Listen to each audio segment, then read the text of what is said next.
Viewers, this here Michael from Screw Review, bringing you a new podcast from my separate called the Boruto Review. And like always, I'm going to speak very loudly, very clearly, and very slowly in case you don't understand me. Also, I'll try to do my best not to reach so hard during the audio podcast recording as well, not to cause any audio feedback as well. And finally, if you're under 18, this audio podcast recording will change your adult language. Once again, if you're under 18, this audio podcast recording will change your adult language if you're under 18. Now, if you're over 18, that means you get to watch this audio podcast recording. So again, sorry about the sorry about the it's rating. Right now, it's raining. So basically, if you're wondering what's that noise in the background, it's raining outside. It's pouring down like cats and dogs outside. So basically, in case you're wondering what's that noise in the background, it's just raining outside.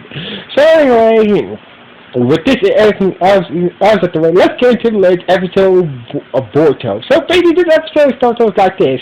It's in the middle of the night. Boruto's team has been assigned to this case with the police of the Hidden Leaf Village to find out who's been attacking these ex-shinobis who are wind-style users around the Hidden Leaf Village. So basically, there's a weird string of ex-shinobis who are wind-style users being attacked around the village late at night. So basically, Boruto's team was teamed with the police lieutenant, that they worked with previously on previous missions like this, in previous times like this. So anyway, they heard a scream, and basically they got to the origin where the scream came from, and they found a ex-shinobi who was a wind-style user with an X cut into his clothes, and no sign of the person or persons who attacked him. So anyway, the police attendant said this is the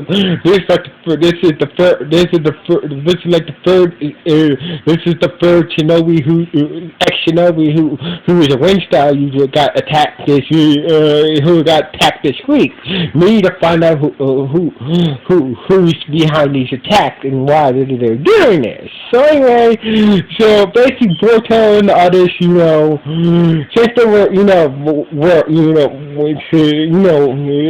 Boruto and others, headed towards their homes, to get some rest for another night patrol. But Misty realized that he hasn't seen his cat ever since he came back to the Mist. Misty he said he hasn't seen his cat since he came back to the Mist. So basically, he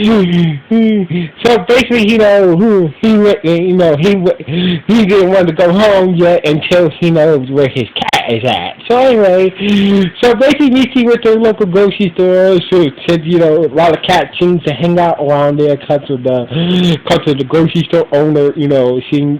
Are attracted to the cats are attracted to the grocery store owners. Trash cans because usually they fill food and shit like that. So anyway, the grocery store owner said that I haven't seen your cat and whatnot. So basically, it seemed like most of the day Misty was looking for his cat, and he saw his cat. He saw his cat. With this girl who was playing the flute named Hibiki. Hibiki, like, oh, I really like your cat. Blah blah blah. So basically, Misty found where his cat was. He was just hanging out with this girl who was playing his flute. So basically, Misty is explaining that, he's my cat, he's kind of my cat, to explain his story about him and his cat and whatnot. And basically, he like, I see and whatnot. So basically, Misty it seemed like Mitsuki and this girl Hibiki started to get along very well. It started to get along very well. So basically, Mitsuki was like, it started to get late. Mitsuki was like, I had to go, and all of a sudden we see Hibiki. Turns out that Hibiki has a brother who has one of those ramen carts, one of those push Robin carts and whatnot, and she was like, once she saw her brother, she said, I also had to go as well. So basically, Mishki left with his cat, and basically, and he left for her brother who had a push cart, a push Robin cart, and his brother said like, yeah, I told you before, don't make friends with Shinobis, but he became like, Missy's okay, he's cool. So anyway, later that night, Boruto and his team, along with the police lieutenant, was on patrol, looking, patrolling the village from the rooftops, and seeing that, looking for the person or persons who's been attacking these ex-Shinobis who are Wind-style users. So anyway,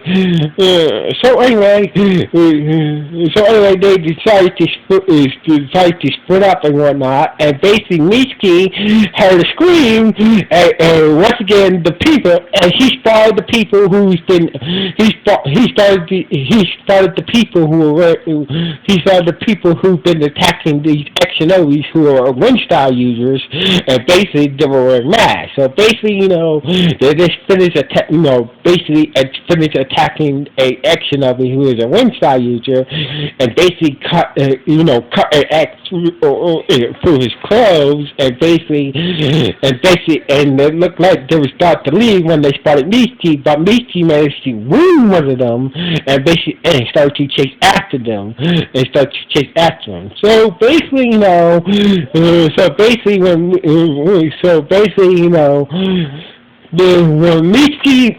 when Mitsuki came across Hiki's brother's ramen cart, he noticed that there was some blood near Hibiki's brother's ramen cart, and basically turns out that Hibiki and her brother are the ones behind this attack. So basically, when the others showed up, he covered up the evidence about Hibiki. He didn't say jack about Hibiki and her brother being behind this attack. Instead, he lied to Boruto and the others about the attackers, got away for the rooftops and whatnot. So basically, he covered up, Hibiki and her brother's crimes. Basically say Hibiki and her brother from being caught by Miki's team. So anyway, somewhere, later that night, we see Hibiki was being treated by her brother. It's like, and Hibiki said, you see, Mishi's okay. Mishi's okay. So basically, we have a good reason why we're attacking these people. We have a good reason to be doing what we do, but sooner or later we're going to get caught. So basically, I know, but still, we still got one more target. After that, we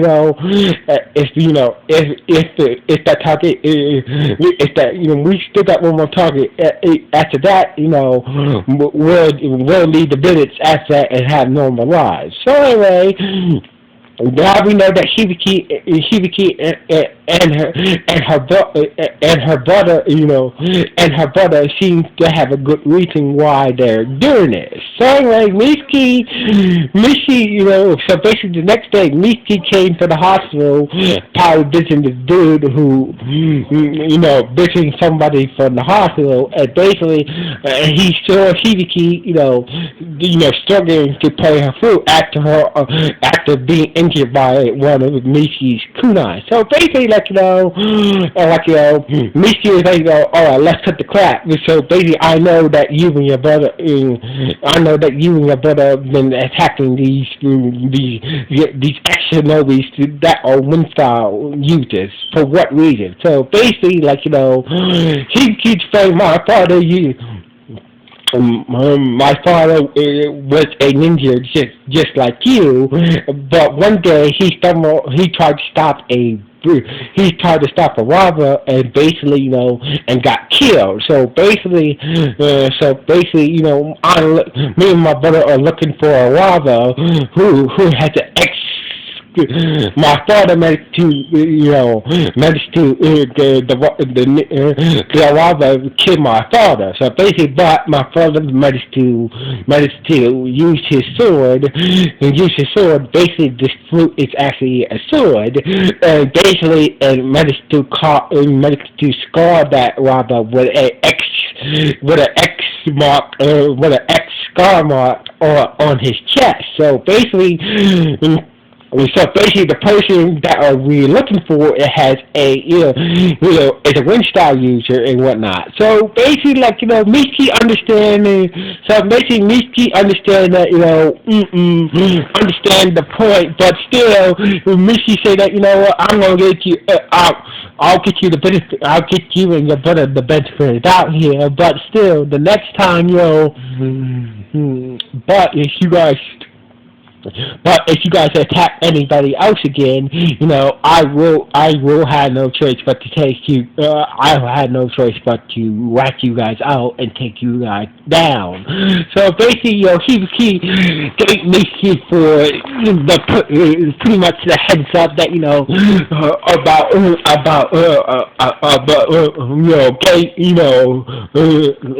so basically he appreciate Miki's heads up that if you guys attack one more person, I had no choice but to let you guys out. So basically, Miki was getting Hibiki and her brother the chance to lead the village, lead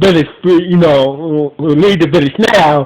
That way, Miki about attacking anybody else and whatnot. So basically, he gave Miki for his kindness and laugh. So anyway, later that night, later that evening, the store owner was reading the paper about all these Wind-style users who, the big dude who owned the grocery store was reading the newspaper and started to get nervous about all these Wind-style, these ex-shinobis who specialize in Wind-style. He started to get nervous for some reason. So basically, this store owner might be the guy that he can't help but looking for.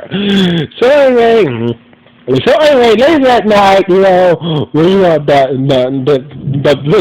police lieutenant had stumbled onto information about a string of crimes committed by a Wind-style, by a shinobi who specializes in Wind-style, and basically done a string of robberies and murders. So basically, this robber also killed a shinobi. So basically, it turns out that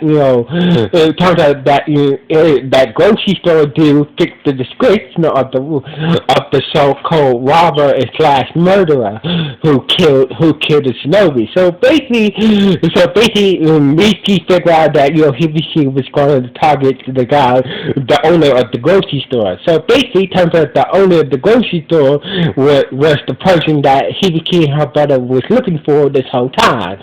So basically, Hibiki and her brother use a smoke bomb to, to incapacitate,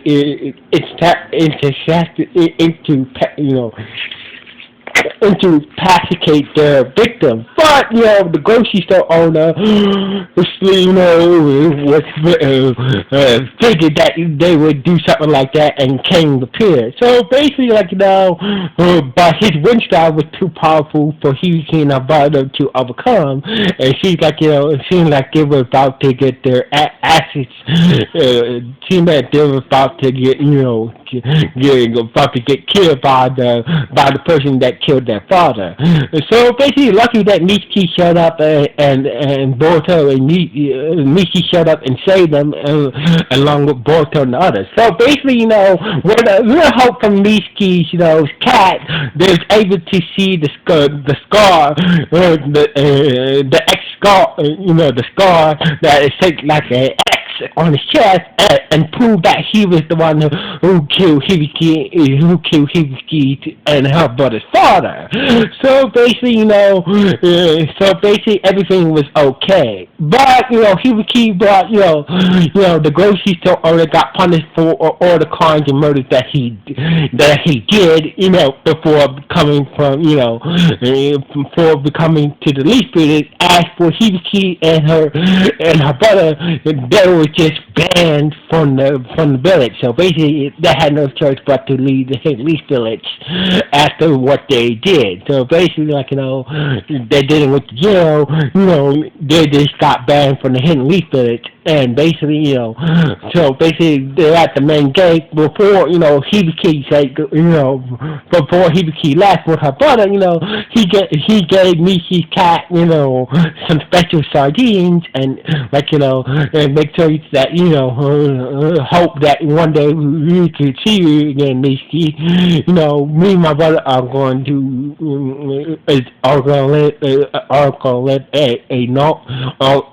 let normal lives. So basically, the episode ended with Mishiki and everybody,